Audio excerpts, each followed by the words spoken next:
How's going, guys? Welcome to the channel. In this video we are gonna see, what if Naruto got harem with Yuna in Final Fantasy, Part 1. Huge shout out to Kagami Kyohara for this story. If you wants to see awesome fanfiction like this, don't forget to subscribe. Now let's get into the video.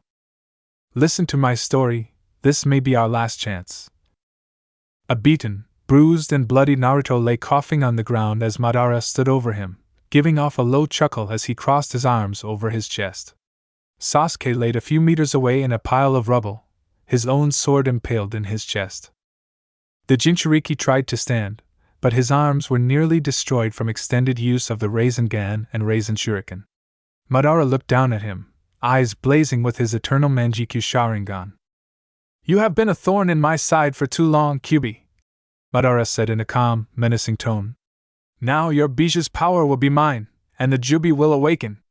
There is nothing more you can do to halt the course of fate." "I can't believe I'm just gonna lose here. This can't be happening. Why am I here? Why have I come all this way? It's all for nothing if I don't win. I wanna win, I need to win," Naruto shouted in his mind, as a red aura began to form around him. Madara looked unimpressed and simply stamped down on Naruto's chest, but his foot was caught by a clawed hand. He raised an eyebrow at the blonde shinobi's reflexes, and jumped away as a beam of pure Yuki shot straight for his face. Naruto jumped up from the ground, landing in a crouch with his claws digging into the soft dirt. The ground began to burn as the chakra cloak intensified, covering Naruto's entire body as two ethereal tails floated behind him. "I thought I told you already, it's a big problem for me if you get yourself killed," Naruto said in a deep, demonic voice. Madara noticed this and his eyes narrowed. "Kyubi, I see you deigned my worthy to face in person," he said, taking a mocking bow. "I'm simply settling a score, Uchiha Madara. Your Sharingan will not help you this time. This time, you are vulnerable and I will destroy you, make no mistake of that," Kyubi said, baring its fangs. The possessed Jinchuriki raced forward, aiming to take a swipe at Madara's cloaked torso. The last Uchiha tried to jump backwards but was caught across the chest with a chakra-enhanced slash, the flesh around the wound burning instantly. His eyes widened as he saw the claws actually harm him. "What? Why isn't the Sharingan protecting me?" he thought, having to clench his teeth to keep from crying out in pain, his eyes screwed shut. Kyubi took this time to attack again, rebounding off of a large rock in order to fly at the pain-stricken Uchiha. Madara opened his eyes in time to use Amaterasu, forcing the Biju to change its course. The beast landed on all fours with his back to his opponent and lashed out with a foot, connecting with Madara's leg and sweeping his feet out from under him. He fell to the ground, where Kyubi pounced at him, intent on ripping his heart out. Madara countered with a Gakakyu no Jutsu, the Biju being thrown into the air by the force of the Jutsu. The true Akatsuki leader then glared at Naruto with his narrowed Sharingan eyes, activating the Kamui in order to incapacitate his opponent. He aimed the rift for Naruto's right arm, hoping to halt any further attacks. However, Kyubi's slash had taken its toll. He could not fully control his body due to the pain, and so his eye moved, aiming instead for the Jinchuriki's torso. The dimensional rift opened and began to pull Naruto into it. Madara's eyes widened in shock and anger, and tried to deactivate the Dijutsu. However, it was too late. The Jutsu had taken effect, and Naruto had been swallowed into the rift, leaving only a few wisps of Yuki behind. Madara fell to his knees and slammed his fist into the ground in rage, as he had just lost the final key to his mission. "Damn, I have failed." Naruto stood before the Kyubi's cage, the sewer waters running thick with red Yuki, looking almost like blood. "Kyubi? What's happening? I should be dead after that jutsu, we both should be. That jutsu did what it was made to do. It sent you and by default, me, to another dimension. Which dimension I'm afraid I do not know. But I'm sure that wherever you are, it will be better than with those ungrateful bastards in the village. That answers one of my questions.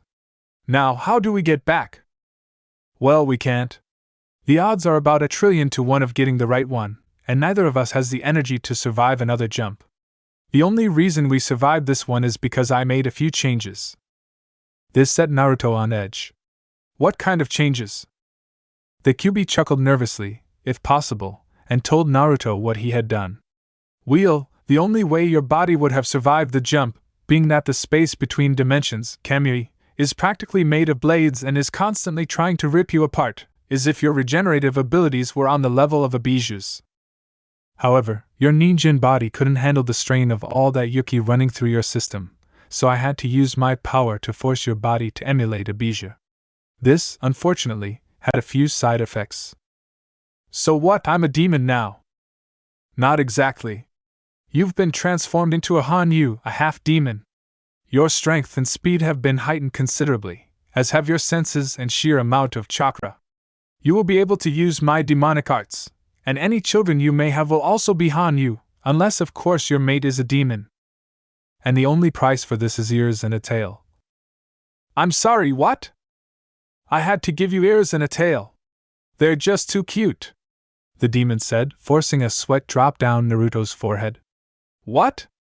Can't a girl like cute things? You're a girl? You didn't know? I thought it was painfully obvious. Well, I did notice you were slightly more bloodthirsty during certain times of the month, Naruto said with a grin, eliciting a growl from QB. So, do you look like a giant demonic fox all the time? Actually, no. I have a human form, as do almost all of the bijuu. Would you like me to show you? QB asked, while Naruto nodded. A wave of red yuki surrounded the fox like a tornado, obscuring it from view entirely. When it dispersed, what stood behind the golden bars was not what Naruto was expecting. He was expecting some old hag, or a bodybuilder-type woman. What he got was a teenage girl possibly a little younger than him, with long crimson hair reaching down to the back of her thighs. She wore a red kimono tied shut with a dark gray obi, the sleeves of the kimono adorned with dark gray cloud designs. She stood barefoot, an orange tail swaying behind while two fox ears sat atop her head. She was, in Naruto's eyes, beautiful. Even more so than Sakura. It even made him question why he had ever bothered with Sakura, being that she wasn't all that beautiful, or kind, or anything he had labeled her as. So, what do you think? Or do you still like Sakura better? QB asked, putting on a mock-hurt tone when she said the second part. Sakura? Who's Sakura? Naruto joked. QB smiled, and all that Naruto could think of was how it made her seem even more beautiful. Well, it's obvious you're completely gobsmacked with my looks. But for now, I think you should go back outside to find out where we are, she said, pointing back out towards the tunnel. Do I have to? I'd rather stay here, Naruto complained, making QB laugh. You can come back later. Since it's obvious you'd rather stay here with me, I'll give you a little parting gift, she said, as she sauntered up to him. She pressed her lips to his as she placed a hand on his chest. As she pulled away, she put more pressure on Naruto's chest, pushing him down into the water. Before he hit the ground, however, he was swallowed up by Yuki and transported out of his mindscape. He awoke, however, in the last place he thought he would. A bundle of orange cloth on a harbor. Quick question, why the fuck am I a baby? Oh, that'll be because to save you from Kamui your regeneration power went into overdrive and went a little too far. So it kinda regenerated the years you lost in life. So you're back to being a cute little baby. Good luck, QB told the newborn Naruto before cutting off the mental connection. What the hell? Why does this always happen to me? Can I ever get a break? This is your doing, isn't it? Kami, you asshole! Naruto shouted to nobody in particular.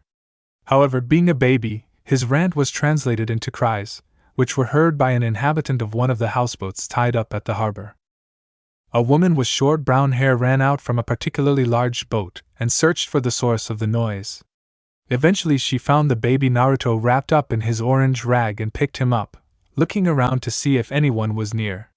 When she was sure the harbor was empty, she ran back inside the boat, carrying Naruto with her.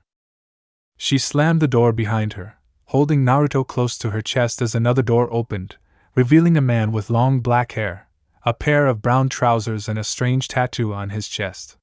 He looked at the woman and the child in confusion. What's going on? What's with the kid? He asked as he scratched the back of his head. The woman sighed, and began her explanation. I found him outside, just laying there in a bundle of cloth. It wouldn't be right to leave him out there, right, Jecht?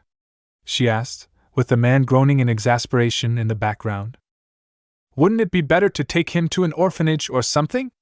I mean, his mother could be looking for him, you know? I don't think she is, I just have a feeling. You've been depressed ever since the miscarriage, and having this kid around will only make things harder. You know that. But with the money you earn from Blitzball, and the time I have on my hands, this could work. The woman almost yelled. Jecht groaned again and his shoulders dropped in defeat. Fine, we'll keep the kid. But for the record, I was against this. You hear that, Mylene? If this kid proves too much to handle, I have full I told you so rights. Fine, fine. Now hurry, he's probably freezing, Mylene said, rushing around the room. Unknown to her, Jecht let a small grin slip onto his face, happy his wife had finally got what she wished for. 17 years later. I know, huge time skip. A crowd of people stood at Zanarkand harbor, holding t-shirts, pieces of paper, and strange blue and white balls. They were chatting amongst themselves until suddenly a door opened on one of the boats, and the whole crowd began screaming and cheering.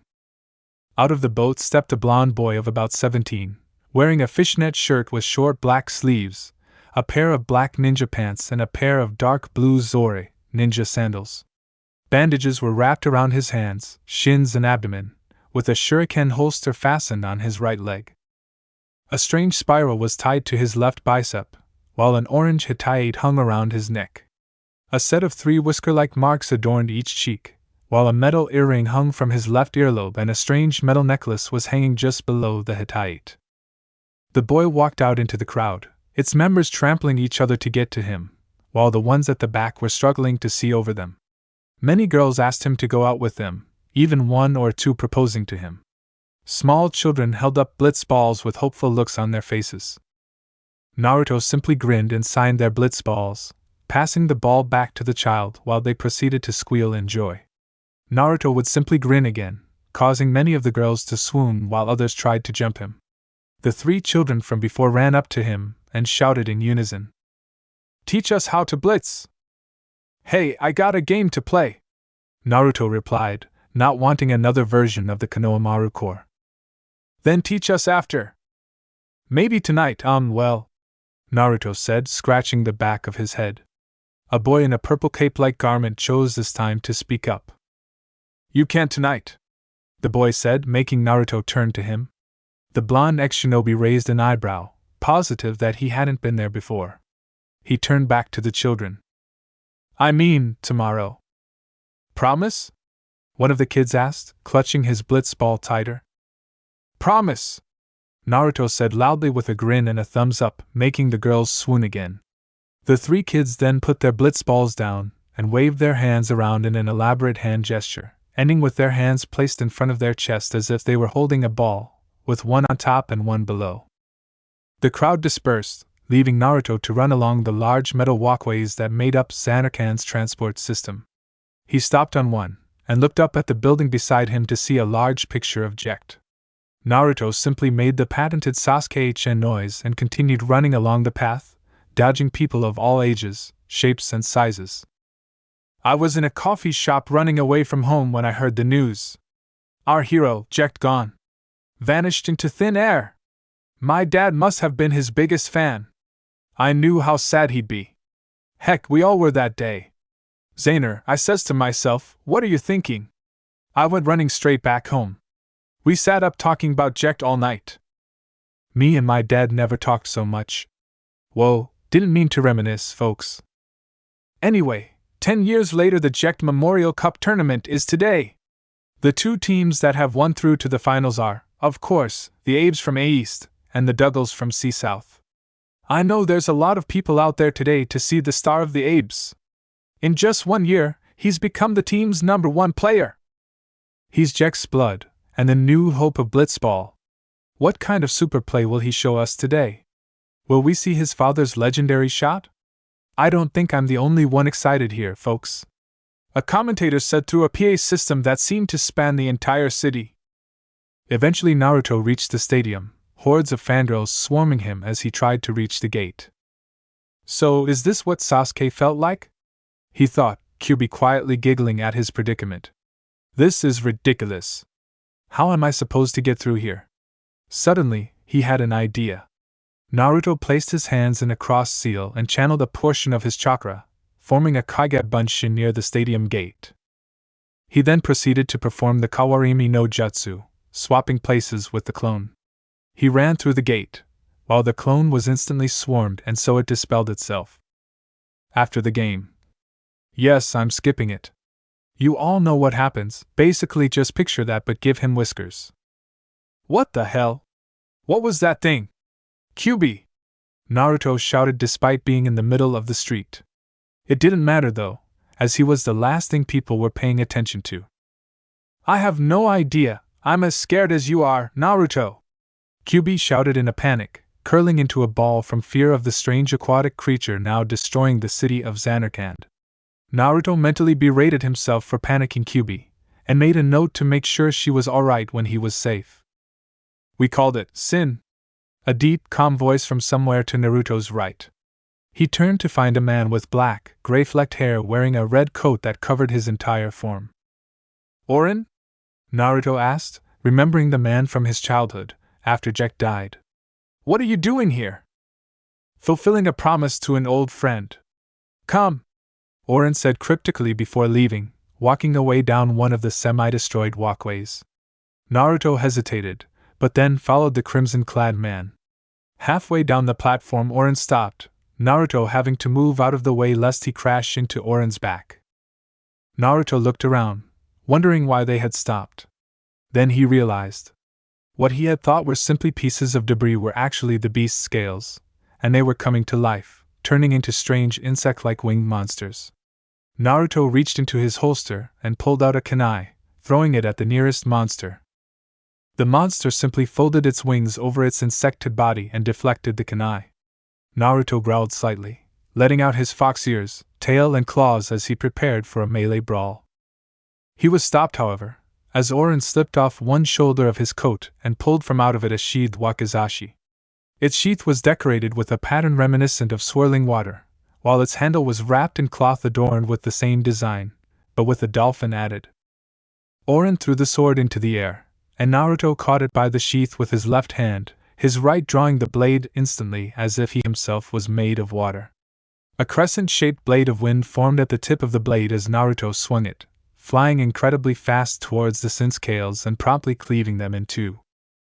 Naruto sheathed his new sword and smirked, turning back to Orin who had a raised eyebrow. It seems you are quite the natural at Iaijutsu, samurai art of sword drawing. That blade was a gift, from your father, Orin said, looking at the wakizashi. My old man, Naruto said, looking down at the sword in his hand. He noticed something engraved into the guard and chuckled. Aishira, guess he wasn't all bad. Enough dawdling. Move! Orin shouted back to him. Naruto looked up to find that he had been surrounded by Sin scales. He ran through them, cutting down only those that were in his path in order to catch up with Orin. Catching up, he saw over the horizon of the upward sloping path. An enormous squid-like creature was sticking out of the path, its black tentacles swaying wildly in the air. Naruto sprinted towards it and tried cutting it with Aishira, but its body was covered with a thick armor similar to that of the Sin scales. Hey, Orin! Dia, mind telling me what this thing is? Naruto shouted to the older man, who hefted his large sword onto his shoulder ready to strike. All I know is that it's a Sin spawn. I can't tell you anything else because it's immune to scanning, along with several other things. So how do we beat it? I'd say a particularly strong hit to the armor might be able to break it, then we just strike it until it dies. Let me take care of the armor, you finish it off. You're faster, Orin said before his sword began to glow. He ran towards it, slightly weighed down thanks to his sword, and swung. Armor break! A sickening crack was heard as the blade made contact with the Sin spawn's armored skin, piercing its exoskeleton and opening up the soft flesh beneath. Orin stepped back as Naruto ran forward, jamming his sword into the crack in the creature's armor before stepping back himself. He then ran through a few hand seals and held his hands out in front of him, his fingers outstretched.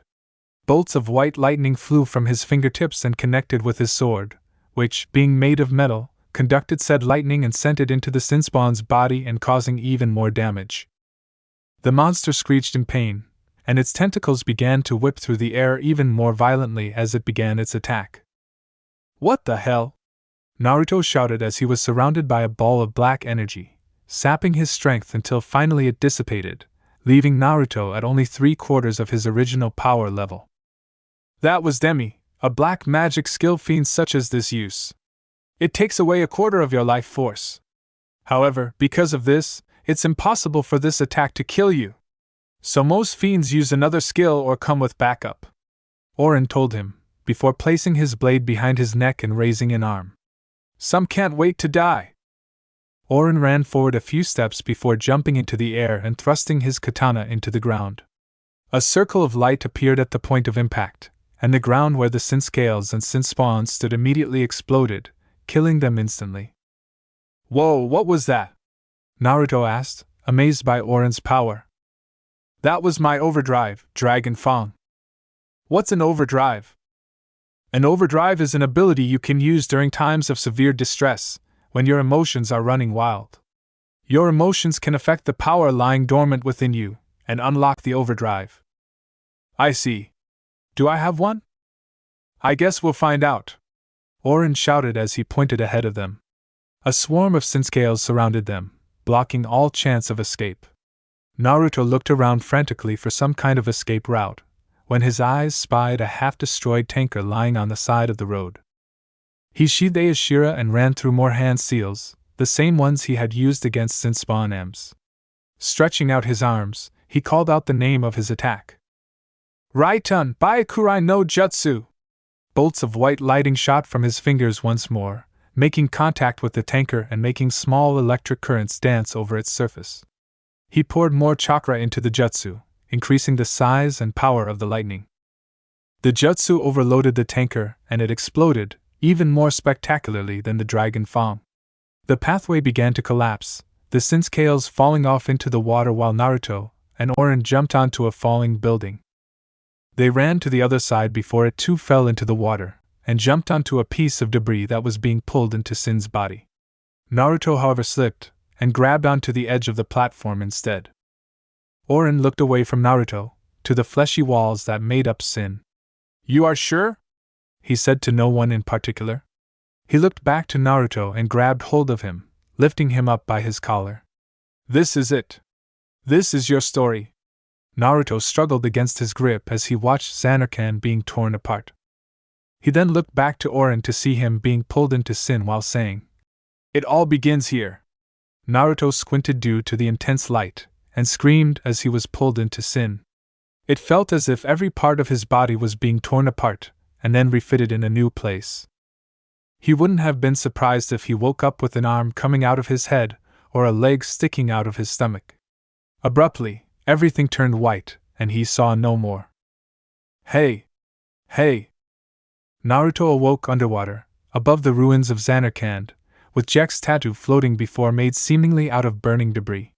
He noticed something at the top of the Blitzball Stadium, and decided to swim down to it. As he neared it, he realized that it was Jack himself. His adoptive father, come back to haunt him, it seemed. As he landed on the platform, Jack vanished, replaced by a younger version of himself. I thought about a lot of things, like where I was, and what I'd got myself into. I started to feel lightheaded, and then sleepy. I think I had a dream. A dream of being alone. I wanted someone, anyone, beside me, so I wouldn't have to feel so alone anymore.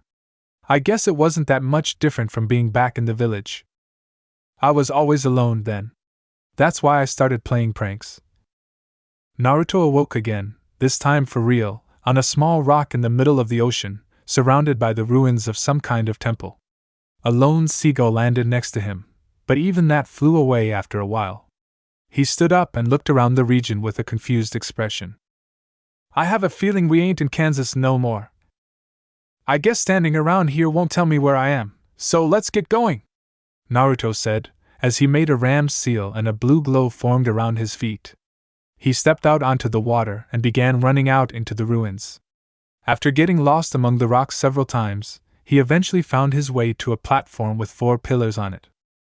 On one of the pillars was a blue circular tile with something written on it. Dramyht frana pum qv mekard emi seda dra pmilgakt hekard fed makalania parrot dra vwinder bemen sekard mug hud a dra mab pid a dra nekard. In the land where bolts of light illuminate the blackest night with Macalania behind the 4th pillar you sight look not on the left but on the right. Naruto muttered, looking at the small tile. That makes no sense whatsoever. Hey, Kyubi. Do you know what it means? Unfortunately, no, she said, having calmed down now that Sin was gone. It seems to be some kind of other language. We'll come back to it later. For now, we need to find some kind of civilization. I hear ya. I can't wait to get a fire, a steaming bowl of ramen and a nice warm bed, he said, walking back out onto the water to find another path. After a while he found a path that led up onto a bridge over the water to a partially destroyed building. The blonde former shinobi got about halfway before he felt a rumble coming from below. I have a bad feeling about this. Don't say that. Bad things always happen when people say that. No more words could be said after that, as the bridge collapsed from under Naruto and sent him falling into the water, where 3 fish-like creatures were waiting for him. What are these things? Naruto asked mentally, pulling his sword from its sheath as he kicked his legs to stay at the same level. Sahajins, a weak monster, shouldn't be too much trouble. 1, maybe 2 swings of your sword'll take him out, Kyubi replied, to which Naruto nodded and swam forward, rearing back his sword arm to take a swing at the nearest Sahajin. The creature was not the brightest, though. Seeing the reflection of the moon above on Aoshira's blade set it swimming quickly at Naruto, intent on getting a hold of the shiny object. Its mouth closed over the blade just as Naruto swung it at the monster, cutting it in half. The 2 halves of the Sahajin dissolved into glowing orbs which flew off into the sky before disappearing completely. Naruto paid this no mind and focused on the other 2 Sahajins. Okay, 1 down, 2 to go. Time to slice and dice, Naruto thought as he swam towards the next one. This one was slightly smarter, and tried to bite Naruto himself. He blocked it with his blade, and the creature span around to hit him with its tail. Naruto saw this coming, and removed his sword from the fiend's mouth just in time to separate the tail from the rest of the Sahajin. It screeched in pain before being silenced forever as Naruto drove the curved blade through its throat. The glowing orbs appeared around the sword as the monster disappeared, and Naruto prepared to fight for the last time. He didn't get a chance, however, as an even bigger monster appeared and ripped through the final Sahajin, blood pouring from its corpse. Oh, you gotta be kidding me. There's no way I can beat that thing, not underwater at least. Naruto yelled in his mind as the enormous creature turned to face him. Naruto took this time to find a weak spot. The beast was huge, with a beak-like mouth and a torso that looked very similar to a cage. It had fins on its head, 1 on each side, and seemingly no eyes. The entire thing was covered in thick scales which looked strong, almost impenetrable. This thing is called Geosgaeno. I recommend getting out of there now, you're not strong enough to beat it yet. I get that, but where to run to, jackpot? Naruto thought as he spied an archway that led to an underwater tunnel. Looking back to Geosgaeno, he pulled a kunai from the holster on his leg and gripped it tight, searching for a weak point. After a few seconds searching, he found what seemed to be an eye, and launched the kunai. As soon as the bladed weapon had left his grasp, he turned and swam as fast as he could for the tunnel. The kunai impacted the beast's eye and drove itself inside, causing even more pain. Geosgaeno screeched in pain before letting out a roar so powerful it pushed Naruto further toward his destination. The scaled monster followed him, crashing into the archway as it was too large to follow. The stonework collapsed, leaving no way back. Not that he would want to, of course. Well, only way to go is up, I guess, Naruto thought, swimming up for some air. Luckily, being a blitzballer, he could hold his breath for insane lengths of time. He found a makeshift set of stairs formed by fallen debris leading up to a large circular hall with water cascading down on one side of it. In the center were the remains of a fire, and the blonde walked up to it, sitting down cross-legged on the cold stone floor. Realizing how cold he was, he ran through a few quick hand seals before muttering a quiet "Katan, Hinotama no Jutsu." Fire erupted on the wood, warming him instantly. With that done, he laid back on the floor, looking up at the ceiling. "So, where do you think we are?" Kyubi asked, using the calm and silence to strike up a conversation with her vessel. "I'm not sure, but wherever it is, it's obviously miles away from anywhere." "How long are you gonna stay here, then? If it's miles away, like you said, you should get going soon if you want to get anywhere before you starve to death." "I'll head out soon, after I've warmed up a bit more." "You know that this fire will bring more monsters, right?" "Of course. Wait, what?" Naruto asked, but froze as he heard a series of loud clicks behind him, as if some kind of insect was tapping its jaws together. He turned around, simultaneously standing up and drawing Aoshira. The creature was a light brown, with a large spine protruding from its scaled back, and 4 claws for legs. A long tail swayed in the air while a flame-like crest stood upon its head. Its mouth clicked as it bounced from side to side on its pointed feet. "Damn it, can't these things ever leave me alone?" Naruto said as the creature jumped at him, its mouth open wide, ready to sink its teeth into the former shinobi. Naruto stopped it in its tracks by hitting it with the butt of Aoshira's hilt, disorienting it. Naruto took this opportunity to swing the blade at the creature's side, leaving a deep gash. The thing's clicks became faster and more erratic after that, and its movements became more frenzied. It swung at him with its claws and attempted to bite him, but all of its attacks were blocked or dodged. "By the way, Kit, this thing is called Click. Not too much to worry about, but what you ought to think about are the presences I feel on the other side of the door over there," Kyubi advised, just before a loud explosion rocked the ruined building. Smoke filled the chamber as the doors were blown to the other side of it. The smoke cleared to reveal several people wearing goggles and baggy, usually yellow clothing. One stood out from the rest, however, as she was the only female among the group. She wore a tight leather bodysuit that looked out of place everywhere but underwater. She too was wearing goggles, and wore a large spiked glove on her right arm while several round metal objects hung on her belt. "Gem dra vitsi elgmo, dra labdina dra pio.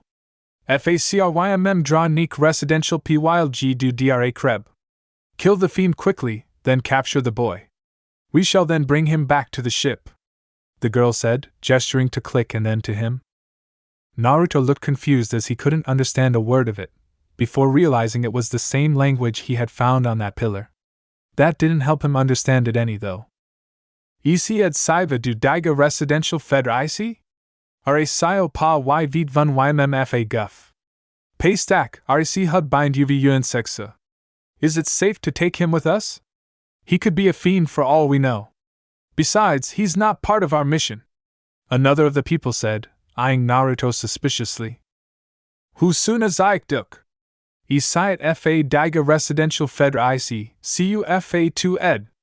Untui fyhd du daiga ed ib fed so vidran, sid? No more questions. I said we take him with us, so we do it. Or do you want to take it up with my father, Sid?" the girl said, her gloved hands resting on her hips. Everyone went quiet at that, and the girl gave a small smirk. Click drew its attention away from Naruto and charged at the girl, to which she responded by sending her spiked fist into its skull and into the ground, making cracks spread out from the point of impact. Needless to say, Click wasn't getting up any time soon. Its head was destroyed, and its injuries made Naruto wonder if this girl was somehow related to Tsunade. "Rao Frekink! Ina we am neckard? We kazit du pa rumteko enough bnado could pylg drena, frana we main du veckard? Hey, Whiskers! Are you alright? You seem to be holding your own pretty good back there. Where'd you learn to fight?" The girl called out to him, but she shook her head at his bewildered expression. "We lyh I tanked it y fundy sioek lyh we? You are fam, could drake lyh beg yevanite. You can't understand a word I'm saying, can you? Oh well, good thing I can speak Yevonite." "Who are you people?" Naruto asked, gripping his sword tighter at the thought of the possibility of there being enemies. "We're al Bhed, can't you tell?" the girl said, removing her goggles to reveal bright green eyes with a swirling pupil that Naruto found pretty cool. What in Kami's name is an Bhed? You're not from around here, are you? It's that obvious? Kinda. Anyway, come with me. We'll give you something to eat if you're hungry, she said, then looked slightly shocked as Naruto didn't seem to be there. She jumped a foot in the air as he spoke from behind her. Well, what are we waiting for? Let's roll, Naruto said cheerfully, having sped right to the girl's side when she mentioned food. Do you ever stop eating? The girl asked as she stared, horrified at the sight of Naruto devouring everything in sight when they returned to the Bhed ship. The boy finished a bowl and laid it down, stopping for air. I haven't really eaten in a while, so I'm pretty hungry. Sorry if I'm being rude or anything. No, it's okay. I just wondered. So why were you out here? She asked, hoping to get some answers about the strange blonde boy before her who could have taken down Click by himself. The only blondes in Spiro were Bhed, and his eyes were blue. I don't really know what to tell you. I just woke up there. So I don't know where I am. Well, you're in the ocean, just of the ruins of some old temple in Spira. Spira? What's that? Well, it's the world. Really, never heard of Spira when I was back in Zanarkand. Zanarkand? She asked, before chuckling lightly. You're kidding, right? Everyone knows Zanarkand was destroyed by Sin 1,000 years ago. 1,000 years? That's not possible, I was there yesterday. Well, all Zanarkand is today is ruins. You can see for yourself, the girl said as she leant against the steel railing of the boat. Naruto stood up from his position on the deck and walked over to the railing, looking out onto the stormy ocean. Ruins, could it really be true? Everything I knew, everyone I knew, gone. All because of that damn Sin. I swear, I'm gonna kill Oren when I find him, Naruto muttered under his breath. The girl placed a hand on his arm in comfort, but was surprised at the muscle she found there, a light blush on her face. She pulled her hand back before asking another question. I forgot, I don't even know your name.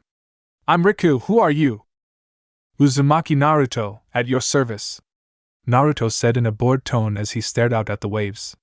Riku opened her mouth to ask another question, but was interrupted by the opening of the door leading to the cabin and the shout of another Bhed. Riku! Dranasi Kuzadraka Dram Waiki Wyan, Kuzadrak Pek! Edsi Luzek Drak Fio! Kad Dra Get Sida, Huff! Riku! There's something on the radar, something big. It's coming this way. Get the kid inside now!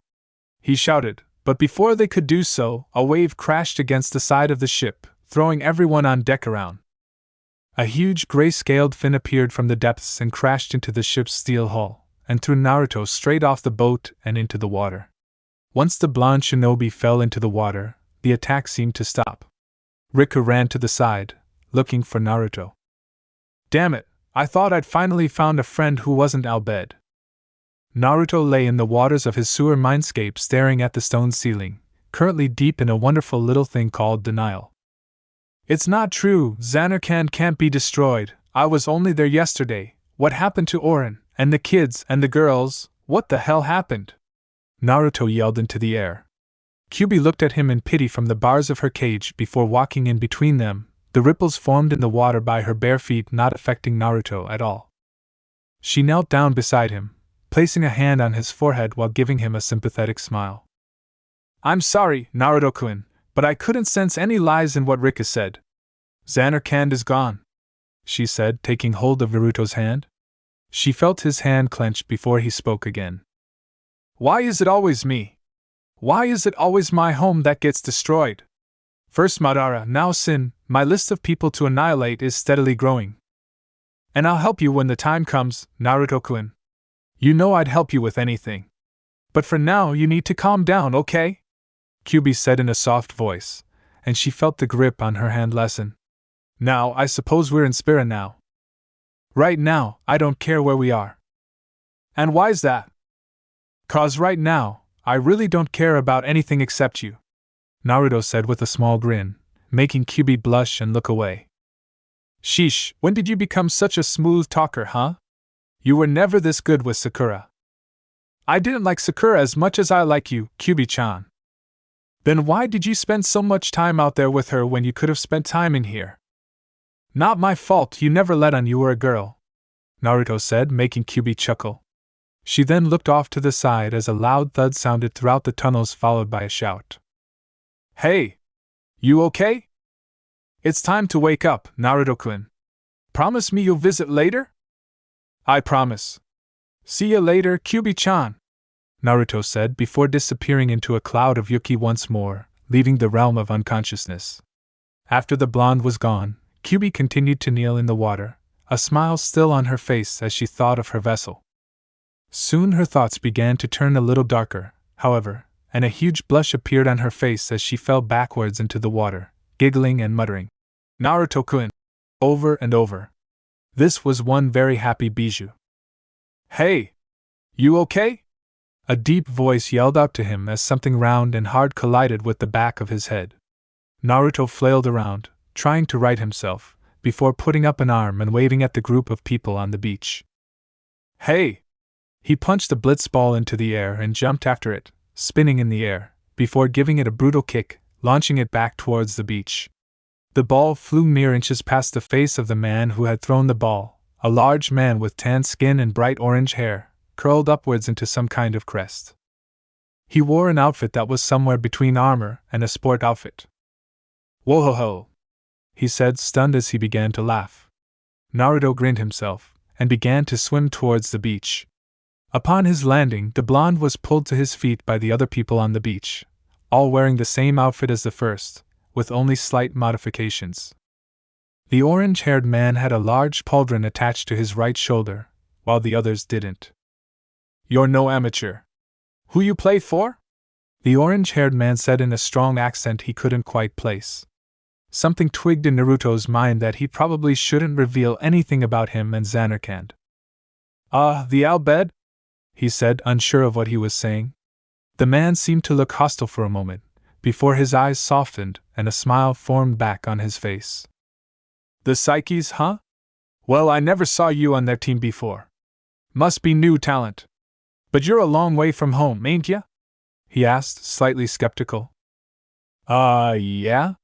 Our boat got attacked by Sin, and I got thrown off, Naruto told him, before his eyes narrowed. Hey, wait a minute.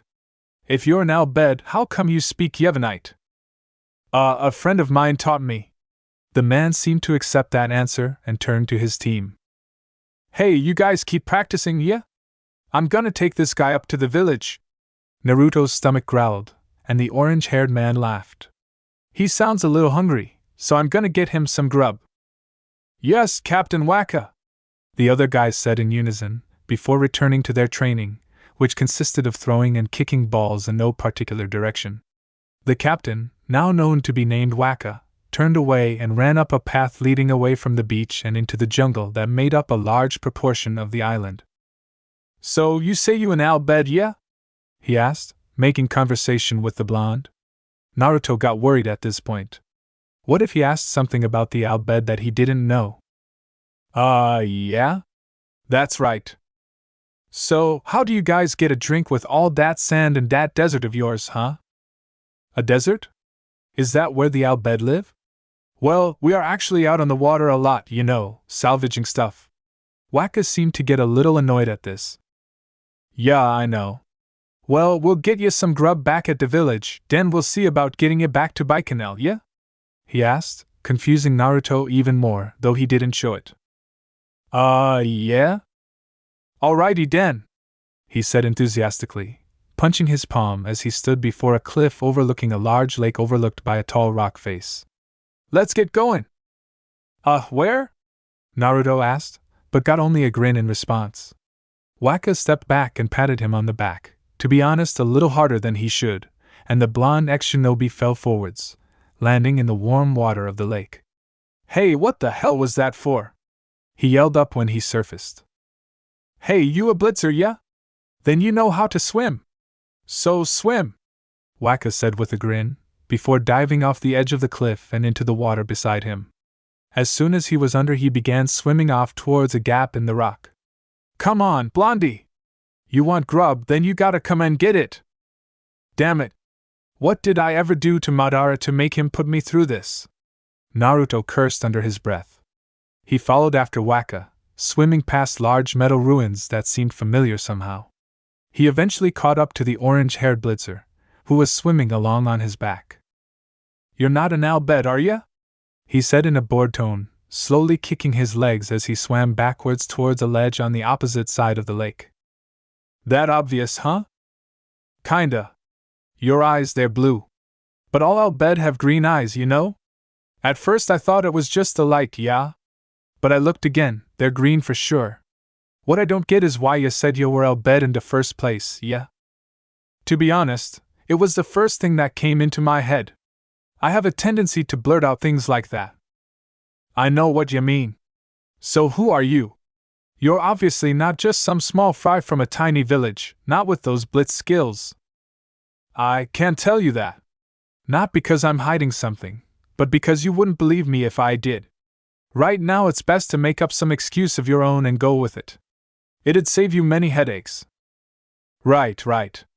But sooner or later you gonna tell me, yeah?" "Sure thing. So if you ain't playing for the psyches, I got a question for ya," Wakka said with a grin. Naruto smiled as well, predicting what Wakka would say. "You want me on your team, right?" "Yeah. You got skills, and to be honest, that's just what we don't. For the entire time I've been playing for the Aurochs, we haven't won a game." "You sure it's not just you that's messing up?" Naruto said with a cocky smirk, grabbing a hold of the rocky ledge that led back up to the path on the other side of the lake. As soon as he found his footing, a foot found its way in his path and Naruto tripped, landing face down in the dirt. Wakka stepped in front of him, his arms folded as he looked down at him with his own smirk. "You pretty cocky, huh?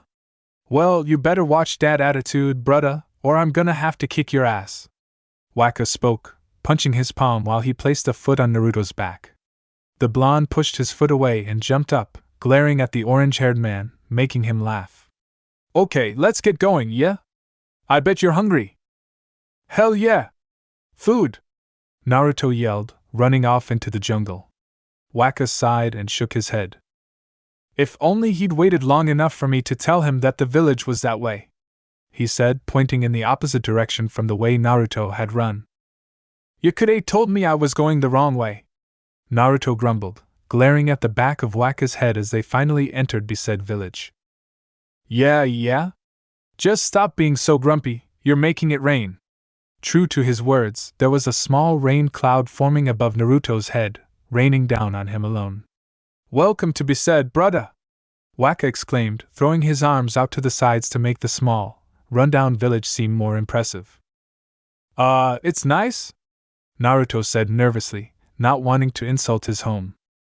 "Yeah, it's not much, but it's home. We've had some trouble with Sin in the past, but not much. He leaves us alone most of the time." He looked over towards a large white building that looked like some kind of stingray or something, before an expression appeared on his face as if he had remembered something. "Hey, you know the prayer, right?" "The prayer?" To be perfectly honest, I'd never heard of any prayer. He looked kinda confused when I told him that, though. As if I was a real dumbass for not knowing it. And I did feel stupid, once he showed me what it was.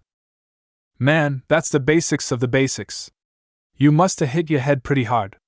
Don't worry, I'll show you the prayer." Wakka moved his right foot back, and pushed his arms out to the side, looking slightly like a bird. He then brought his foot forward again, and pulled his arms inward in a strange spiraling movement before keeping them a few inches apart, as if holding a ball. The orange-haired Blitz captain bowed over the hand gesture for a moment, before rising back to his full height and letting his arms fall back to his sides. I mean, really stupid. Any Blitzer worth his bracer could tell that was the Blitz ball sign for victory. "Well, I bet you're hungry, eh? Well, come on. Let's get you some grub," Wakka said, leading Naruto to a small hut on the side. Once inside, he sat down on the floor in front of a small fire and began throwing ingredients randomly into a pot, an act which made Naruto slightly nervous. "Hey, this may sound weird, but you should go to the temple," he said, suddenly serious. "Huh?" Naruto asked, confused. "What for?" "It's kinda a custom for travelers here to pray for a safe journey away, since most people who come here are either summoners or people who washed up on the beach.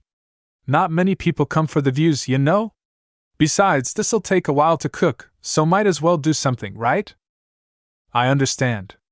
I'll head out then, Naruto said quietly, with a nod. He left the tent, heading for the large white building he saw before, which he guessed was the temple. Upon stepping inside, he was amazed.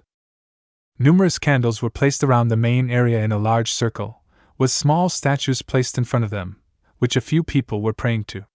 4 enormous statues were at the opposite side of the large hall, each spectacular in their own right.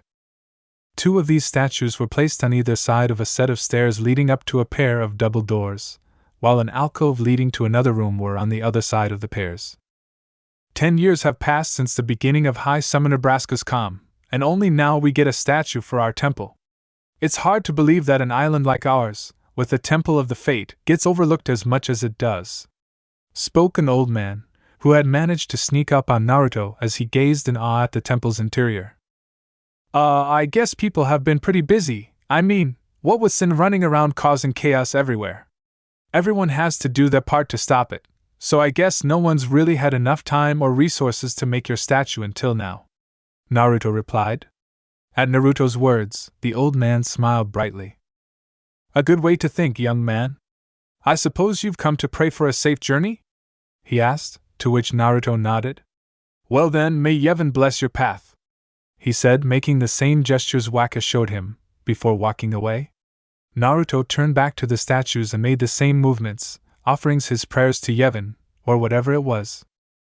After that, he returned to Wakka's hut, where he was still cooking, though judging by the smell, it was almost done. Hey brother, you're just in time. Dinner's finished, he said cheerfully, pouring some of the eerily familiar food into a bowl and handing it to the blonde. This is my own recipe, but I don't have a name for it. Maybe I'll get some inspiration for it someday and name it, but for now it's unnamed. Naruto took a look into his bowl and a glimmer of hope entered his eyes. He grabbed a pair of chopsticks from the table and swirled around the contents of his bowl for a few moments, and the glimmer grew. He grabbed at the contents and pulled it into his mouth with the chopsticks, chewing vigorously. Before the glimmer grew to its maximum and his entire eye was practically glowing. Ramen! He yelled, ecstatic to find some relation between this world and Konoha. He consumed the contents of the bowl within moments, soup spilling all around him as he scraped at the bowl with his chopsticks. Wakka stared at this spectacle with slight horror, watching as the product of his prized recipe was decimated in the hands of the blonde he had found washed up on Bhed shores. Naruto had long since fallen asleep after finishing his meal, when the priest walked into Wakka's tent with a solemn look on his wizened features. Wakka looked up from the book on blitzball tactics he had been reading and gave a questioning stare. The summoner still hasn't returned from the cloister, he said, and Wakka sighed. We can't interfere. It's a rule, he replied, and the priest's expression became one of pleading. But it's been nearly, said a voice inside Naruto's dreams, a memory triggered by his mind subconsciously hearing the 2 older men's conversation. It's been nearly a day already, spoke a man, standing on the bridge that connected the houseboat to the harbor. The woman he was speaking to looked him, her eyes pleading. Perhaps you could go look for us, she said, her long brown hair messy and her clothes disheveled. People are searching for him now, the man said before turning and walking away. Thank you, the brunette said, though the man had already left. She clasped her hands, as if in prayer, and looked up at the sky just as rain began to fall. She turned to see a small boy with spiky blonde hair standing behind her, his clothes and hair slowly being soaked in the rain as he stared at the ground so hard it could have caught fire. Who cares if he comes back or not? He asked, his fists clenched so hard that blood began to seep out of small wounds caused by his fingernails. But he might die, the woman said loudly, and the rain began to fall harder. Fine, let him, the boy yelled, raising his head to reveal tear-filled blue eyes, their usual vibrancy dulled by sadness. The woman gasped, before looking at the boy in pity. Do you hate him so? She asked. The boy simply turned his back and began to walk away towards the door down into the cabin. If he dies, you'll never be able to tell him how much you hate him. The boy stopped. If he dies, I won't have to. I'll be safe in the knowledge that he's rotting in hell, he said before leaving the woman to fall to her knees and begin crying heavily into the steel floor of the ship. Naruto yelled as he sat up in his bed, accidentally ripping the blanket that had been covering him in two. He looked down to see the nails of his hands had grown into claws. He raised a hand, and could feel that the whisker-like birthmarks had darkened, and he knew that his eyes would have become red and slit as well. He looked around the hut to find that Wakka had disappeared. He jumped up from the bed and ran out of the hut, using the enhanced speed that the Kyuubi's power granted him to his advantage as he sped towards the temple, the only place he could think of. When he reached the large white building, he found Wakka and the old man from earlier speaking in hushed tones near the bottom of the stairs. Hey, is something wrong? He called out. Wakka looked over at him, while the old man walked away, leaving the two to talk. The summoner hasn't returned from the trial, he answered cryptically, but Naruto didn't let his confusion show. Right. Well, apprentice summoner, really. Naruto noticed that Wakka was speaking in much shorter sentences than usual. There's a room in there called the Cloister of Trials. Beyond is where the summoner prays. If the prayer is heard, the apprentice becomes a full-fledged summoner. So, basically, someone has been in there too long without coming out. Got it. Why don't you just go in there? Naruto asked. We can't, it's a rule. Only summoners and their guardians can enter the cloister. Is it dangerous in there? Sometimes, yes. Then screw the rules. Cover me, I'm going in, he yelled, running up the stairs towards the door at the top, much to the shock of the people gathered around. No one can enter, the old man yelled. Naruto stopped and turned, the crimson glow of the Kyuubi's chakra in his eyes returning as his nails and canines lengthened and his whiskers deepened. Several people gasped in shock and fright at his more feral appearance. But what if something happens? What if the summoner dies? He barked, unnerving the old man, who could not believe that this was the same boy he met earlier in the day. The precepts must be obeyed. Like I give a shit, he yelled, almost blasting the double doors of their hinges with his enhanced strength. If only he knew what he was getting himself into. The Cloister of Trials didn't stand a chance. Naruto hadn't bothered solving the puzzle of the cloister, like every other entrant to the winding passages within the besaid temple. His determination, combined with the sheer destructive power of Kyuubi's chakra, had allowed him to bypass the annoyance that plagued every summoner that tackled the temple's secrets on their pilgrimage. In other words, he just knocked through the walls. Everyone gathered in the temple's main hall could hear the crashes and explosions as the blonde literally tore through the maze, and were torn between awe and fear. Wakka simply stood at the front of the crowd, his mouth open wide in shock as his mind tried to compute what was happening. Not only had the boy disobeyed the temple precepts, but he had begun destroying the temple from the inside out.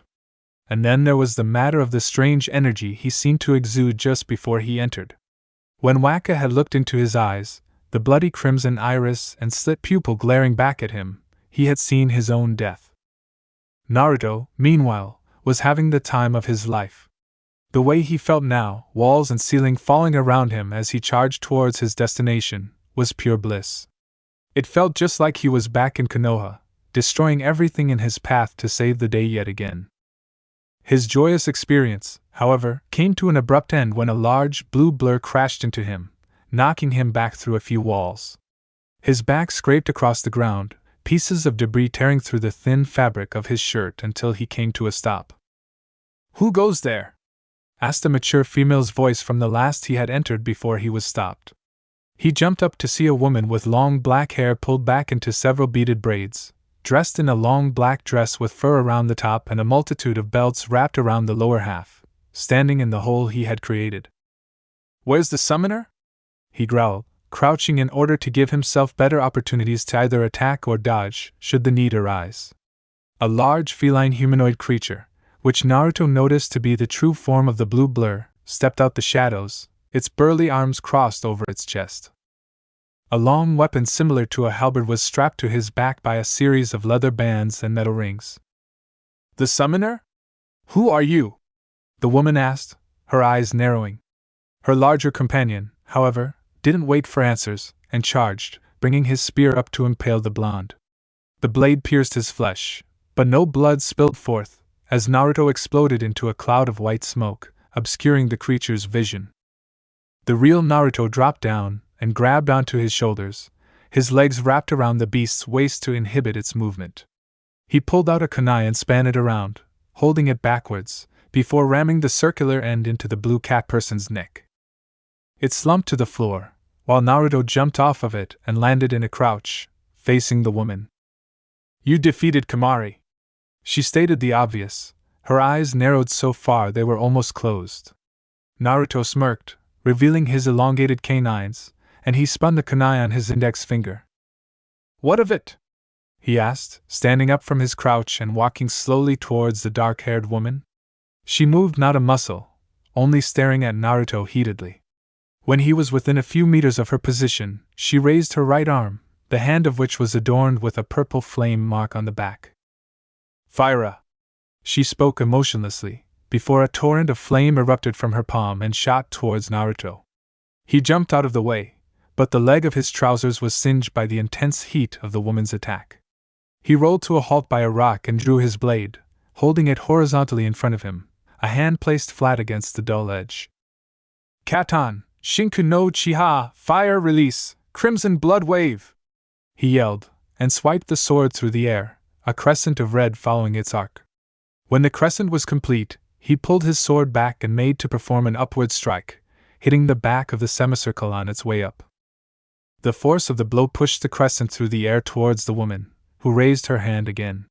Her hand this time had the form of a shield emblazoned upon it, and with a flash of light, a barrier made of hexagonal pieces appeared before her to block his attack.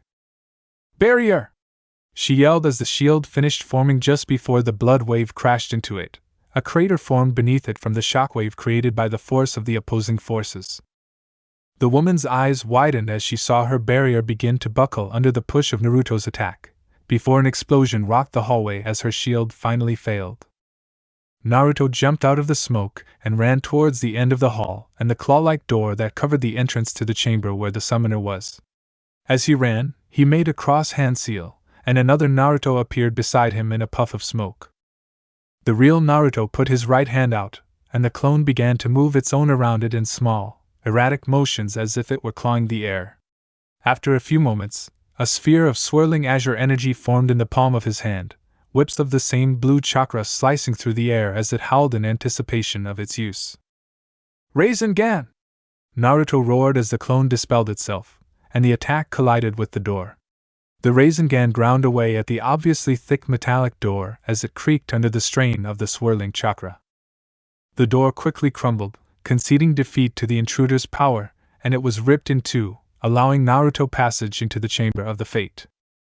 Who's there? A soft voice asked, obviously female, from within the chamber. He looked around the circular room. A large emblem of something akin to a wyvern was emblazoned on the floor, under a layer of smooth, transparent crystal. A girl, around his age, was knelt before the symbol, her hands clasped in prayer. She had shoulder-length brown hair, and wore a white kimono, though the bottom half was purple and was printed with white flowers. The kimono was tied shut with a yellow obi that had a large pink flower attached to it. Who are you? He asked, not lowering his sword. That last one was pretty powerful, and he was not going to underestimate someone twice. But any resolve to strike the girl before him he had gathered vanished when she looked up at him. A pair of fearful eyes looked up at him, probably the most beautiful eyes he had ever seen. Her left eye was a dazzling green, like a precious emerald, while her right was the same deep blue of his own. Despite her obvious fear at the man brandishing a sword in her general direction, she didn't cry or show any expression that might belie her inner feelings. But her eyes couldn't lie. I am Yuna, a summoner. Well, I'm only an apprentice at the moment, but when I finish here, I'll be a full-fledged summoner, she replied, staring deep into his eyes. Her gaze was slightly unnerving, and despite his best efforts to halt it, Naruto felt a blush creep onto his cheeks.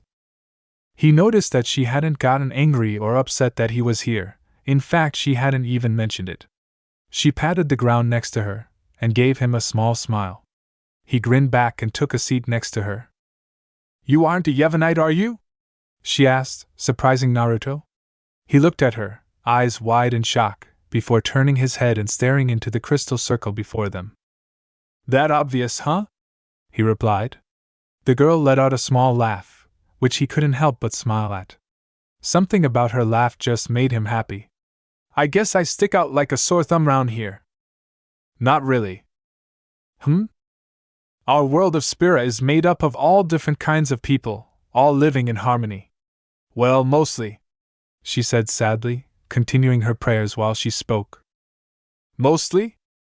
There are some who don't agree with the way things are being run, and try to stop them by any means possible. I don't believe they're evil or even particularly bad, but… She trailed off, not knowing what to say. You don't know what to believe, either what you've been told, and what your heart tells you, he said profoundly. How did you know what you were thinking? He finished for her, surprising Yuna considerably. I guess I just have a gift. So, what do you actually do here? I must pray to the Fayth, which is the symbol in the center, so that they may bless me with an Aeon, a being of great power. Once I have gained all 5 Aeons from the 5 main temples in Spira, I can face Sin. Face Sin? Whoa, you must have some guts, girl. Going up against Sin all on your lonesome is no easy task. I've seen firsthand the destruction it creates. This seemed to shock and interest Yuna at the same time. You've seen Sin? And survived? This must be a blessing from Yevon, she exclaimed happily, before performing the same prayer had seen twice now. Now I must complete this so I may dash. Aha! There you are! Yelled a familiar voice from the passage behind them. You should know better than to run off, you know? Wakka! Naruto exclaimed, and ran out of the chamber of the Fayth, only to be caught in a headlock by the orange-haired Blitz captain himself. Hey, let me go! Whatcha think you doing now, huh? First you go charging into the cloister, then you tear it down and knock out 2 of the summoner's guardians, and now you're breaking into the chamber of the Fayth? I thought the summoner was in danger, and how was I supposed to know who those 2 were? Naruto yelled as he finally released himself from the headlock. Wakka simply laughed at him, but when he tried to yell again, a bright light coming from the entrance to the chamber of Fayth interrupted him, before an ecstatic Yuna ran out of it, jumping up and down on the spot. I did it! I finished the prayers, and the Fayth talked to me, and they gave me the Aeon, and I became a summoner, she said happily all in one breath and jumped a few more times, before falling over, exhausted, into Wakka's arms. He laughed again, and turned to walk out of the cloister. Come on, Blondie! Time to go! He called back as he walked away. Yeah, I'm coming, Naruto said sarcastically, before putting a foot forward to follow him. You! A ghostly disembodied voice echoed from around him, stopping him in his tracks. He turned around to find out where the voice was coming from, expecting someone to be standing behind him, but there wasn't. The passage was empty besides him. Who's there? You are the one we've been waiting for, the one we called for. The voice spoke, beginning to freak Naruto out. Come inside, young one. For you are welcome here, as our champion. The circular crystal in the chamber of Fayth before him began to glow with a bright white light. He walked into the chamber, as the transparent form of a young woman appeared, hovering over the crystal dome. Who are you? He asked the apparition, who smiled. We are the Fayth that has come to be known as Valefor, Guardian of the Skies. But that is irrelevant. For since you are now here, we will no longer be needed. No longer needed? But what about the summoners that need your power? They are no longer needed. No one is necessary, apart from a select few individuals, including you and that girl. The last summoner that we bestowed the power of the Aeon to. Yuna? But why is she so important? She will be pivotal in the way the world's destiny is shaped in the days to come. But that will be spoken of in further detail by our brethren at the other temples. For now, we shall give you what is left of our power to help you further our goal, and so that we may rest. The woman said before a brilliant white light appeared around her, which quickly vanished to reveal her holding what seemed to be a strange capsule made entirely out of gold. She held it out for Naruto to take, which he did. It glowed for a moment, before it settled and rested peacefully in his hands. What good is a piece of metal gonna do me? Do not fret, champion. This which we give you is not mere metal. Its true purpose shall reveal itself to you in due time. Its power shall be yours when it has thawed, the woman said before vanishing, the glow from the crystal also disappearing. Naruto turned to leave, when he realized something. Thawed? He asked himself, looking down at the cylindrical piece of gold in his hands. How can it thaw? It's not frozen. That night, Naruto sat beside the fire, staring into its depths while the metal cylinder lay on the ground beside him. The rest of the village was celebrating Yuna's becoming a summoner, while he had been left alone. It felt as if the other villagers were wary, even scared of him. He could guess a few reasons why that may be. A teenager channeling demonic energy while breaking the laws of your temple in plain sight is something that not all people see every day. Especially when you consider the fact that he was the only one of his knowledge that could channel demonic energy in this world. Why are you sitting here all alone? A soft voice asked from above him. He looked up to find the smiling features of Yuna looking down at him, her hands placed over each other in front of her. Naruto sighed and looked back into the fire, a scowl on his face. Everyone seems to be scared of me after what I did to the cloister, and the fact that I even went in there in the first place. Man, every place is the same. You show a little bit of power and all of a sudden people avoid you like the plague. I don't care, Yuna said quietly. Naruto looked up at her again and grinned. Take a seat. You must be tired, if my eyes didn't deceive me back in the cloister. Yuna nodded and sat next to him. As she did so, she noticed the golden capsule lying next to him, which somehow managed to stay clean despite lying in the dirt. What's that? She asked, pointing down at it. Naruto looked where she was pointing and picked up the cylinder, turning it over in his hands. No idea. Got in the chamber of the Fayth. Pretty weird though, huh? He paused for Yuna to nod. I'm supposed to wait for it to thaw, apparently. Don't ask what that means. He clipped the strange object to his leg with a few leather straps, where his shuriken holster used to be.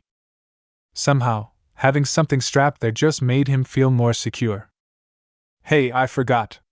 I never learned your dash. Yuna started, but she never got to finish as one of the town elders tried to pull her away. Come, Lady Yuna. That boy is trouble, and is not to be trusted. Besides, we must discuss your travel arrangements for the morning, the woman said, shooting a heated glare at Naruto. Naruto responded with a smirk, revealing one of his elongated canines, while his turned a burning crimson for a split second. Just long enough to scare the elder out of her wits. But Yuna muttered, looking back at Naruto. He dropped his smirk and shook his head. Go. You have things to do, I'm sure. After that, get some rest. You look beat, Naruto told her, before standing up and stretching. Yuna nodded and walked away with the elder, leaving Naruto to himself. He began to walk in the direction of Wakka's hut, hoping to find the orange-haired man somewhere nearby. Hey, Blondie! You want sleep, you go to the Crusaders' Lodge over yonder. Get some rest, we're leaving in the morning, Wakka told him when he appeared from inside the hut. What? Leaving? Why? Well, I gotta go with Yuna, seeing as how I'm her guardian. Just like those two you beat up. I said I was sorry. Yeah. And then there's the fact that you said you'd play for our team. The tournament in Luca's coming up, and you need to be there. He cannot be trusted, Wakka, spoke a voice Naruto found familiar as he lay awake in the Crusaders' Lodge. Seriously, some people have no respect for others' rest. You saw what he did in the temple. Yeah, to protect Yuna, Wakka replied. By now he knew they were talking about him. They were pretty dumb, considering that they were talking about him right outside the lodge, when all there was separating them was a thin piece of cloth serving as a door. That's beside the point. Well, Yuna trusts him. But you know why she trusts him, I'm sure. Not really. I never understood it. Ugh, this is not the time to be discussing that. For now, keep a close eye on him, alright? Alright, I got it. Naruto ignored their argument, and tried to get back to sleep. But as soon as he finally closed his eyes, birds began singing outside and the sun shined through the gaps around the cloth over the doorway. You gotta be kidding me. Come on, Blondie! We gotta move, our boat's waiting for us. He heard Wakka call from outside. Naruto jumped out of the bed with gusto that was surprising in someone who hadn't gotten a wink of sleep all night.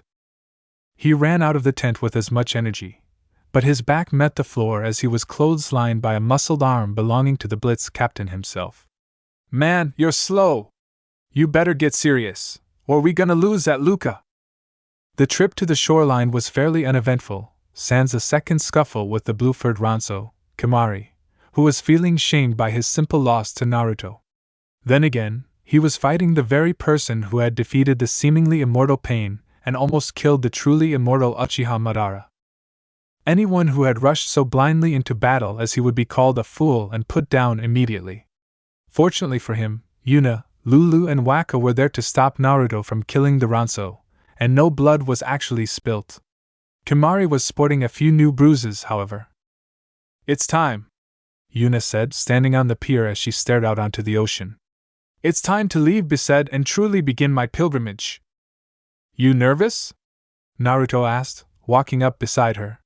She turned her head slightly to look at him and smiled, before looking back at the seemingly endless expanse of water before them. Not really. It's just, I'll miss this place.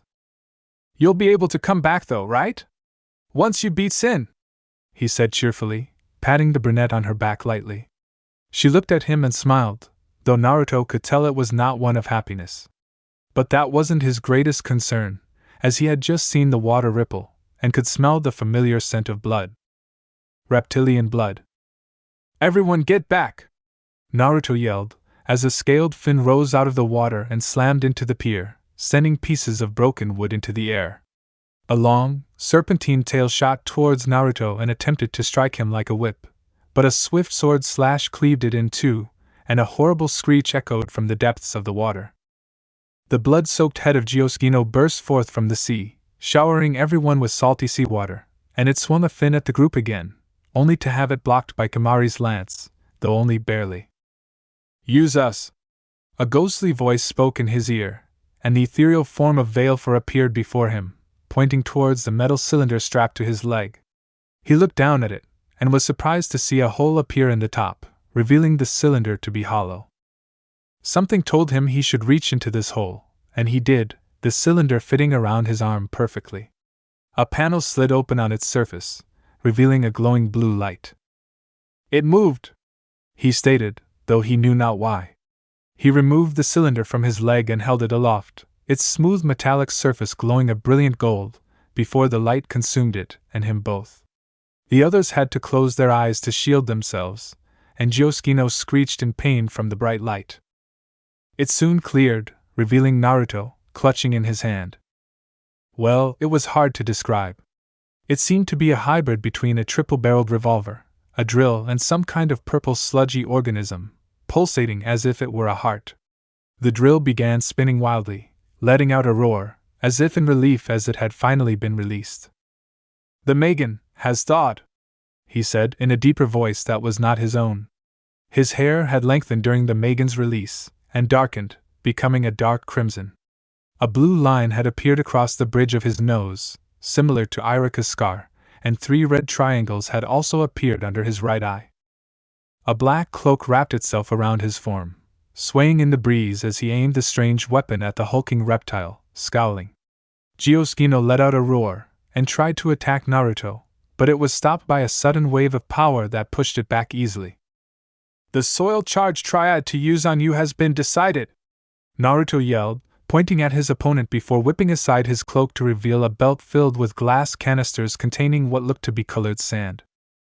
The one who tears boulders apart with its teeth, shark gray, he spoke, pulling out a canister with gray sand inside, and placing it in one of the 3 slots in the back of the weapon in his hand. The one who envelopes all thirst, water blue. A turquoise canister was fitted into the Megan, and the dirt around Naruto began to swirl rapidly as the air around him charged with energy. Finally, the one who feeds on emptiness, Crusher White. A canister of white sand slotted itself into the gun, which closed the slots at the back and began glowing again. The drill spun again, roaring a battle cry into the air while the heart began pumped wildly. Now cry! Summoned creature! Bismarck! Cry! Summoned creature! Bismarck! Naruto roared, firing the Megan into the air. A trio of lights shot from the end through a large cloud of smoke, one gray, one blue, and one white. They collided in the air just before Geosgaeno's cage-like chest, and beams of pale blue light shot from its chest.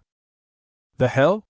Wakka yelled, as Geosgaeno's body exploded into an enormous pillar of water that rose into the sky, carrying with it a pure white whale with crimson eyes. Bismarck swam gracefully through the column, destroying any remains of Geosgaeno before the entire pillar vanished into the sky, not even leaving a single dark cloud to prove that it had ever been there. That was awesome! The orange-haired Blitzer yelled, throwing a fist into the air. He turned to Naruto and patted him on the back. "Yeah, Blondie! That was pretty powerful. How'd you do, Blondie? Blondie, you okay?" he asked worriedly, as Naruto collapsed before him, his Megan reverting back to the golden tube which lay by his side. His body changed back to its original form, though the cloak and markings on his face remained. "Get him onto the boat, we'll fix him on the way," Lulu told him, to which Wakka nodded and stepped back, allowing Kimari to step forward and begrudgingly carry the blonde onto the boat, which had been miraculously unharmed in the battle. The group climbed aboard, and the boat began to set off, with Yuna waving back to the few people that remained after Geosgaeno's attack. "So, they managed to defeat Geosgaeno, spoke a man wearing a suit of ornate silver armor, covered in spikes, as he stepped out from behind a rock. He held in his hands a playing card, with Geosgaeno's image emblazoned upon it. The card began to dissolve into white dust which fell to the ground, before disappearing completely. "Their power is greater than I had anticipated, but nothing too impressive. They seem to rely on the outsider, from what I have gathered. He is undoubtedly the strongest of them, wouldn't you say?" He asked no one in particular, but a rumble beneath his feet seemed to answer him, originating from out in the ocean. "But of course. He is your son, even if not by blood. Are you awake?" Naruto opened his eyes to the sight of a wooden ceiling, a burning lamp swinging above him. He turned his head slightly to see the owner of the voice, Yuna. She sat in a chair beside his bed, her hands in her lap as she looked at him with concern. He sat up, clutching at his head while searching around the room.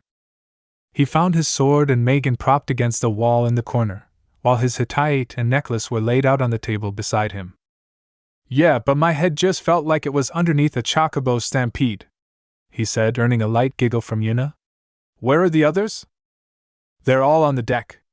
We're about halfway to Kilika already, since you slept so long," she told him, passing him the headband and necklace, which he hung round his neck. He jumped up from the bed and grabbed his weapons, before running out into the hallway, where he was stopped by a man with a large backpack. "Hold on there, son," he said, in a notably British accent. Whatever a British accent was. "Those are some pretty interesting clothes you have there," he said, looking him up and down, before turning his nose up in disgust. These are filthy. They'll never sell." "Oh well, I guess it's neither here nor there. D'you want to buy something?" "No thanks, I'm all set," Naruto assured him, and tried to push past, but Yuna followed him out of the room, and the strange man raised an eyebrow. "Oh? Something for your lady friend?" he said, nudging him slightly with an elbow. Yuna heard this and blushed deeply, before running off past the two and up the stairs to the deck. "Ah, too bad. You'll find one in the end, lad. I didn't ask for your advice on romance, old man. And I'm probably better off because of it," he said, finally pushing past the man and following Yuna up the stairs. "The name's Oka the Xi boy. Just remember." He heard the man shout back, but he shook his head and walked on. "Ah, Sleepin' Beauty finally awake, eh?" Wakka asked, seeing Naruto emerge from the cabin. The tan man was sitting on a crate, looking to the fore of the ship with Lulu and Kimari. Yuna had been surrounded by people asking her questions and such, a sight that was very familiar. "We're almost to Kilika. Should be there in a couple hours." I heard. Any trouble along the way? Naruto asked, leaning back against the same crate as he watched Yuna speak cheerfully with the crowd. Nah, not since that big croc thing. Come on, you think we would be guardians if we couldn't take care of a few fiends? He asked, puffing out his chest proudly. But within moments, his prideful expression vanished, and he began looking at Naruto in awe. But seriously, how did you do that? That big whale thing? Would you believe me if I said it was magic? Naruto answered, scratching the back of his head sheepishly. Wakka raised an eyebrow, and Naruto laughed. Oh, come on! It would be great if it were magic. Wakka simply gave him a weird look, which the black-garbed woman beside him picked up on. You'll have to excuse Wakka. He's a bit lacking in the imagination department, Lulu informed the blonde, who laughed again. Thanks, Lulu, I'll keep that in mind. Naruto turned to the front of the ship, feeling the breeze for a moment before walking over to where Yuna stood, the crowd having dissipated. The wind, it's nice. She spoke after a few moments of silence. Naruto nodded in response, and turned slightly to look at her. She was smiling at him, and he couldn't help but smile back. Their smiles soon descended to pure, inexplicable laughter, which led to the rest of their party looking at them as if they were mad. You're a blitzball player, right? From Zanarkand? She finally asked, when she had stopped laughing. Naruto froze. Where'd you hear that? He asked, turning around slowly.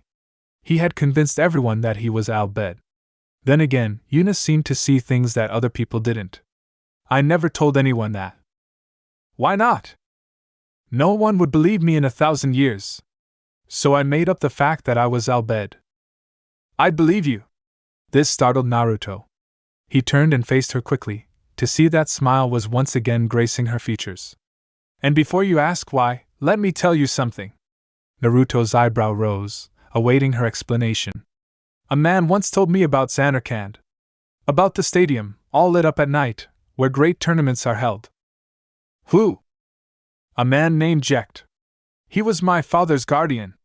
Naruto's eyes widened, and he turned back to the sea, a hint of crimson in his eyes. He growled under his breath, and his grip tightened on the rope, which began to singe. My father's name is Jecht. But it's not him. It couldn't be him. He died 10 years ago. He went out training one day, and never came back. But that's the day Jecht came to Spira. Yuna spoke, twirling around slightly in joy. I first met Jecht 10 years and 3 months ago. The date fits, doesn't it? How would he get here? You're here, are you not? Yuna was smiling again. He cursed that smile. No matter how angry he was, that smile was infectious. But their conversation was interrupted by a deep rumble from beneath the waves, and the feeling of the boat being thrown about on the waves. Damn it, what's going on? Naruto roared, grabbing hold of Yuna's hand. The brunette probably would have blushed, had their lives not been in danger. He pulled her back toward the middle of the boat, where Wakka, Lulu, and Kimari were preparing for battle. Wakka, do you know what's going on? It's Sin! Get yourself ready! Wakka yelled back, grabbing his blitzball. Naruto pulled his sword from its sheath and turned back to the bow of the ship, where a large gray fin had risen out of the water, several harpoons protruding from its scaly skin. The hell do they think they're doing? If they stick harpoons in it, we'll all be pulled under. Their families are in the same direction we're headed. What would you do, Wakka? Naruto yelled over the crashing waves pummeling the hull of the ship. Wakka groaned slightly, but readied himself for battle. Kimari pulled his lance from his back and slipped into a battle stance, while Lulu simply stood still, though lightning danced around her fingers. Don't take this one lightly. Lulu spoke calmly, seeing Naruto grin in anticipation of the battle with Sin. Naruto's muscles visibly tensed and his grin vanished, replaced with a look of pure seriousness. Noted. Naruto drew his sword, though he knew it wouldn't do much good against the tough scales that were quite visible on the fin's surface. Raitun, Byakurai no Jutsu! Naruto yelled, as bright white lightning shot from his hands and collided with the fin. But where it might have burst through or at least burned a normal creature, it simply bounced off and shot into the sky. It seems your powers are ineffective against Sin, Uzumaki. Lulu commented, firing a bolt of lightning from her own fingers that slammed into Sin's scales and ran across its skin, causing moderate damage. I get it, don't rub it in. Naruto huffed, crossing his arms. He stepped back out of the other's way, as it was obvious he would be practically useless in this battle. He didn't know whether the monster repelled right Unjutsu or just chakra in general, and summoning Bismarck had worn him out far too much for it to be a regular thing. Take this, you damn demon! Wakka yelled, spinning his ball on a finger before flicking into the air and slamming his foot into it. The spherical weapon rocketed through the air and hit the same point that Lulu's thunder spell had struck. Under the waves, an unholy screech could be heard as Sin screamed in pain, before the fin began to shake violently. Several of its scales broke free from its hide and landed on the deck of the ship, unfolding into the same insected creatures that Naruto had fought in Zanarkand. Whoa, what are those things? They're Sin's scales. Be careful, they shoot spines, Naruto warned, as Wakka span out of the path of three needles, the purple spikes embedding themselves into the wood of the ship's mast. Thanks for the info, Wakka said sarcastically. Since you know so much about them, why don't you deal with them? Or does your magic not work on them either? Naruto scoffed, and plunged his blade into the head of one Sin scale, before turning and plowing into another with a quickly formed Rasengan. He sprinted toward the last, intent on destroying it and proving a point to Wakka, but was beaten to it as the blade of Kimari's lance cleaved it in two. He glared up at the feline creature, who seemed to be grinning at him. Oh, it's on, Naruto challenged, as more Sin scales rained down from the fin, and Naruto and Kimari took to the horde of winged creatures. With their respective weapons, the two cut a large perimeter around the two ranged fighters as they pelted Sin with magic and blitz balls, before turning and taking down the stragglers that had backed up to the edges of the boat in a futile attempt to escape the duo. Unknown to Lulu and Wakka, Kimari and Naruto had secretly been keeping count of how many scales they had dispatched, turning their battle into more of a contest. 16! Naruto yelled over the screeches of dying Sin scales and the small explosions that sounded as Lulu's lightning crashed into Sin. Kimari growled out a response that sounded suspiciously like 17, which caused Naruto to speed up, cutting through the monsters in a ruthless and bloodthirsty manner. That did it! Wakka exclaimed, as one final hit sent the fin crashing back into the waves. Water sprayed up onto the deck, showering the fighters heavily just as Kimari had dispatched the last of the Sin scales. We did it! Phew! Wakka fell back onto the deck, exhausted, as the others did the same. Lulu slumped against the mast, holding her Muggle doll against her chest while drinking a bottle of purple liquid. Kimari stabbed his lance blade down into the floor and sat cross-legged on the deck as Yuna rushed over and began applying healing magic to the Ranso's wounds. Naruto simply sat down, sheathing his sword on his waist while his regenerative abilities got to work. You know that wasn't even scratching the surface of Sin, right, Wakka? Lulu asked, finishing off her ether vial and smashing it. That was nowhere near what we'll have to face in the final battle. Man, Lulu! Do you have to be such a killjoy? Naruto complained, rubbing his forehead. One of the Sin scales had jumped up and headbutted him in desperation, and while his healing powers could repair any damage the attack may have caused, it didn't stop the pain. It didn't help that the creatures' heads were covered in black armor similar to a beetle's exoskeleton either. Would you rather me depress you now, but have you prepared for what lies ahead, or leave you reveling in victory while we walk into battle with Sin without a clue of what to do, slaughtered because of our incompetence? Well, when you put it that way, I guess so. But it doesn't matter, we'll be ready for when the time comes. Naruto finished, standing and walking off toward the cabin. What do you mean, we? Lulu asked, smirking. You aren't even a guardian yet. Oh, come on. After all that, I still haven't earned your respect? Naruto complained again. Lulu chuckled and shook her head. Of course not. I haven't seen a fraction of your true power with my own eyes. What you've shown us so far is mainly what you've learned here, or your weaker moves. You haven't shown us why you gained the moniker of Konoha's Shippa Sennin, Hurricane Sage. Lulu explained, as Naruto's eyes widened. How could someone from Spira know of his title? Hell, about Konoha? He had gained that title after defeating pain and being praised as a hero by his village in his old life, a life no one in this world or even Zanarkand should know about. How do you? Naruto began, but stopped himself. This was Lulu he was talking to. She would never answer his questions straight, she'd just give him a cryptic answer that told him next to nothing. You know what, never mind. You wouldn't tell me anyway. I'm going to take a nap, Johnny, he said before vanishing in a cloud of smoke. Wakka looked around, checking for the sign of anything blonde, before turning to Lulu. What was all that about? Shippa Senin? What the hell does that mean? He asked curiously, though he only got a shake of the head in response. The next day, the SS Leaky docked at Kilika as the sun rose into the sky, though there wasn't much to distinguish it as Kilika besides the immense forest and the temple towering above the canopy. It was quite obvious that Sin had surfaced at Kilika after having suffered some small defeat at the hands of our heroes, if the torn walkways, collapsed buildings and scattered corpses were any indication. Holy, what happened here? Naruto asked, looking around incredulously at the destruction surrounding the port.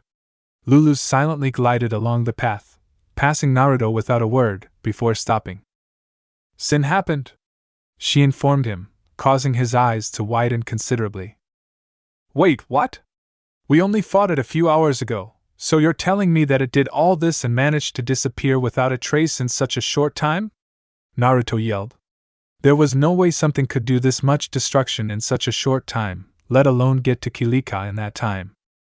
And it was equally as impossible for something the size of Sin to disappear so suddenly, leaving no evidence but the destroyed town. No, I'm not telling you that Sin did this in a matter of hours, she replied, shaking her head. Naruto calmed for a moment, until Lulu spoke again. I'm telling you that Sin did this in a matter of minutes. Naruto's mouth dropped open and he looked around again at the destruction Sin had caused. Enough gawking, Wakka said, slapping his mouth closed, before pointing up to the structure towering above the village. That's where we're headed, the Temple of Kilika. Wakka walked on ahead with Lulu and Yuna, while he and Kimari stood there, looking around. There was a slight vibration at his leg, where his Megan was strapped once again. It seemed the golden tube was trying to pull him somewhere, but he ignored it. 23. Kimari growled from beside him, causing Naruto to turn and look at him in confusion. Realization dawned on his face, and he grinned. Ha! Take that, bitch! 24! He yelled cheerfully, pointing a finger at Kimari, who let out a low growl and turned away from the blonde. Oh, come on! Don't be a sore loser! Not another word was spoken between the two, though within his head Naruto was doing a victory dance. They followed after their comrades into the forest, where they found the three waiting for them by a rock. About time.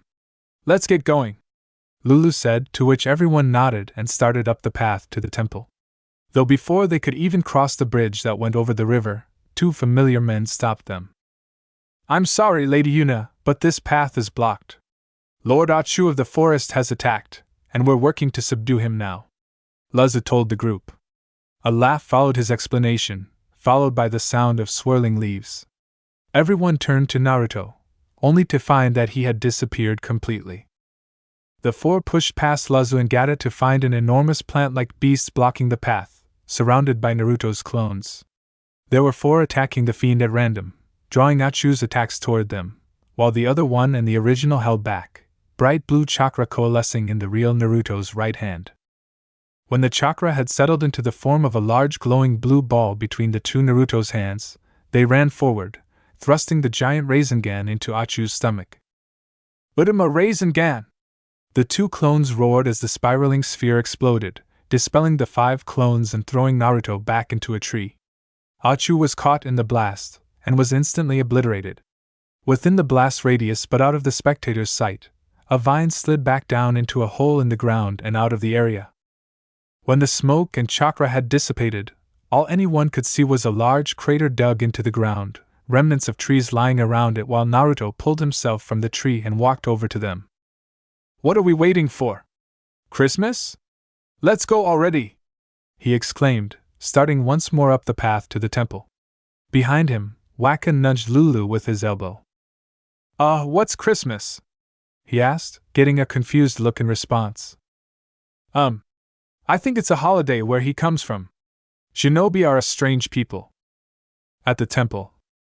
Why can't we get a break? Naruto complained as he drew his sword once more. They had been ambushed many times by fiends of all shapes and sizes, though most of them seemed plant-like in nature. And now, at the top of the mountain, they faced down yet another plant fiend, growing out of the plateau before the temple. In front of them was a gray shell-like growth, from which copious amounts of purple smoke was spewing out of small gaps. Behind them to the left and right were two hand-like tentacles which swayed in a non-existent breeze, twitching violently every few moments. Because we're fighting against sin, and funnily enough, he doesn't like that, Wakka told him sarcastically, throwing his ball at the shell, only to frown as it bounced off. Well? Does your power work on this thing? He asked the blonde, who scowled. You're never gonna let that go, are you? Naruto sighed, and used his right Byakurai no Jutsu, only to have it bounce off the shell just as effectively as Wakka's blitz ball. He turned, to find Wakka smirking at him. Don't give me that look, your attack didn't work either. I think it's time we have our resident summoner take a shot at this fiend, Lulu said, making Yuna look up with wide eyes. And me? Lulu nodded, an action which the brunette reciprocated. Okay, I'll do it. She placed her right foot back a step and held her staff out behind her, while pushing her left hand and foot forward. A circular purple sigil appeared on the ground, from which 4 spheres of light shot up into the sky and vanished in the clouds. A bright light was seen as the lights collided with one another, before another bright light fell from the skies, the light quickly disappearing to reveal a wyvern-like creature falling from the heavens.